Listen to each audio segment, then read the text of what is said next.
President Biden was asked several questions about NATO tonight that Donald Trump couldn't possibly answer. I didn't even know what the hell NATO was too much before, but it didn't take me long to figure it out, like about 2 minutes. Joining our discussion now, Timothy Snyder, professor of history at Yale University. He is the author of The Road to Unfreedom, Russia, Europe, America. Professor Snyder, so much discussion of Ukraine tonight. What did this press conference mean to Ukraine? Well, for Ukraine, this is all about sustenance. Ukraine is in an existential war for itself, but it's also the country which is holding off war for the rest of us. And it's in this odd position that it's adjacent to the most powerful alliance, and that its own resistance has strengthened this most powerful alliance, leading Sweden and Finland to join. What Ukraine has gotten is assurances of more weapons systems. What it could still get, though, I think, is a much more conceptual affirmation that NATO leaders want Ukraine to win. The president was asked tonight if Donald Trump were elected, would Ukraine be abandoned, was essentially the question, to which the president said, yes, that's exactly what would happen. I think it touches on a very fundamental issue and a very fundamental difference between the incumbent and the rival, Mr. Trump. Mr. Biden begins from some notion of American interests, and he's made it very clear that he understands how American interests are affected by Ukraine. He did that, as you said, quite complexly in that press conference.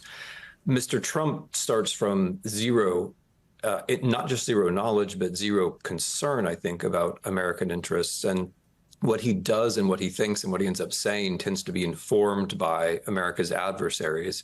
You can see that, in the juxtaposition of the NATO summit with Mr. Trump consulting with Prime Minister Orban of Hungary after Orban comes back from Moscow and China. Trump then ends up repeating Russian and Chinese talking points because there's a vacuum there by which essentially Russian and Chinese attitudes, they come and fill that vacuum. Going forward, given that Zelensky was involved, not actually a member of NATO, but so much the important focus of NATO, over the next few months during this presidential campaign, people in Ukraine obviously have to be deeply concerned about their future.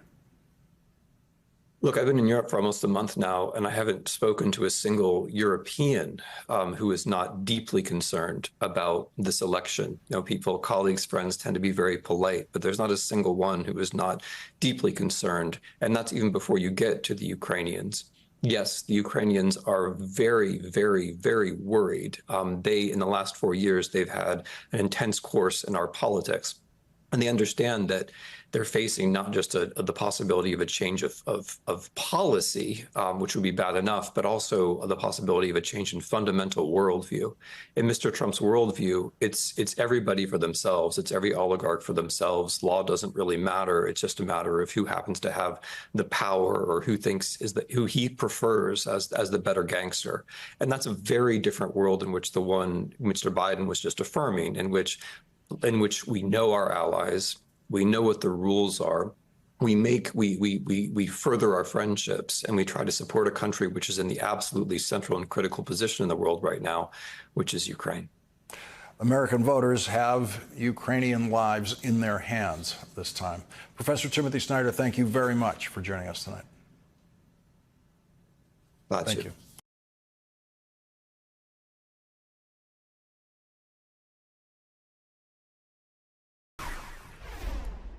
More children are killed by a bullet than any other cause of death. The United States of America. What the hell are we doing? What are we doing? We got a candidate saying, promised the NRA, don't worry, I'm not going to do anything. I'm not going to do anything. Joining us now is Jen Psaki, former White House press secretary, host of Inside with Jen Psaki on MSNBC. We don't mention the former White House press secretary every time, but you were White House press secretary for that guy. And I'm looking at that guy and I'm thinking, why hasn't he been doing these all the time? And by all the time, I don't know, certainly 4, 5, 6 times a year, and this year maybe even more. Well, I mean, there's a logistical truth, and then there's a news truth, right? The news truth is today, a lot of the questions he was asked, as he should have been asked, about the status of his campaign as an intention to stay in. There were a lot of questions about that. There were also a lot of good, substantive, thoughtful foreign policy questions. They were all good foreign policy. They were very good. When I was in the White House briefing room, I was never nervous about questions from TV or wire. I mean, they asked good questions. When I saw someone like David Sanger in the room, I thought, foreign policy expert. It's going to be deep and thoughtful. But every press conference is not that. Every press conference is not following a NATO summit where there's a lot to talk about. And it wasn't all about foreign policy. Right. The other factor is that President Biden loves a lot of prep. And that's important because it means that when you're planning the White House schedule and he's going to do a press conference, you have to plan for a lot of prep. Now, I don't think they had the luxury of that over the last couple of days because he was leading the NATO summit. But you factor that in, and I know that sounds funny. I'm actually a believer that he is better when he does not have as much prep.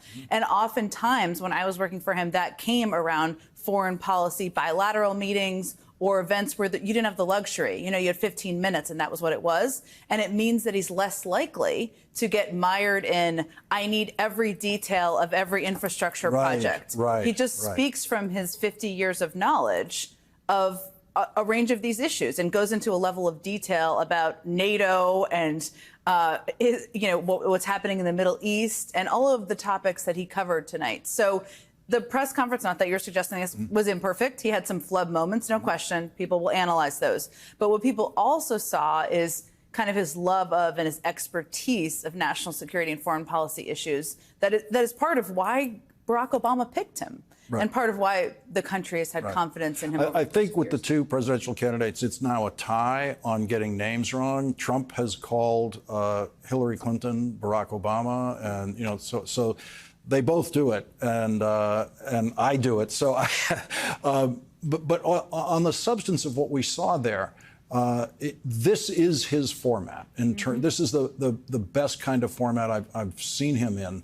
And the fact that he has a range of issues coming up, and he's the one who brought up the guns. It's why I showed that. Guns, no one asked a question about guns. That's right. He made it relevant. It wasn't like a disjointed point, and it was so quick and it was so strong. And it's one of those things that just made me say, this is the version that should be out there more often. Well, that's also an issue, gun violence and addressing gun violence. I mean, all the way back to the 90s is an issue that he has long been incredibly passionate about. It's one he cares deeply about. He's not a good poker face player. You know what he cares deeply about, what drives him, what excites him, and you saw some of that in the press. So campaign under pressure, you've been there, but you've never been under this much pressure in a campaign.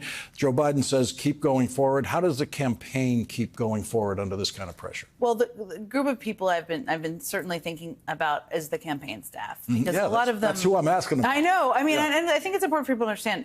90% plus of them don't really know exactly where this is headed or what's happening. And they joined this campaign because they believe in Joe Biden, and they also believe in defeating Donald Trump and saving our democracy. They're doing it for noble, the right, good reasons.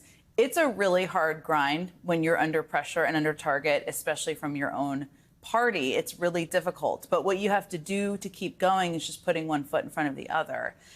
That's incumbent upon leadership to keep driving them forward. I mean, Quentin Fowkes, I know you've had him on. I've had him on.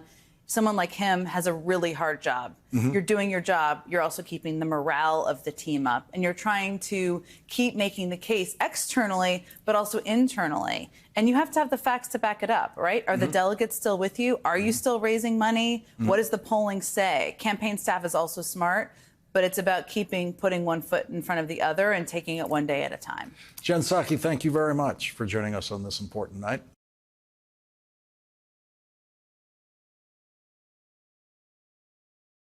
Hey there, MSNBC fans. I'm Luke Russert, and be sure to join me, Rachel Maddow, Jen Psaki, Lawrence O'Donnell, Steve Kornacki, Joy Reid, and many more September 7th in Brooklyn, MSNBC Live Democracy 2024. Click on the link for ticket information.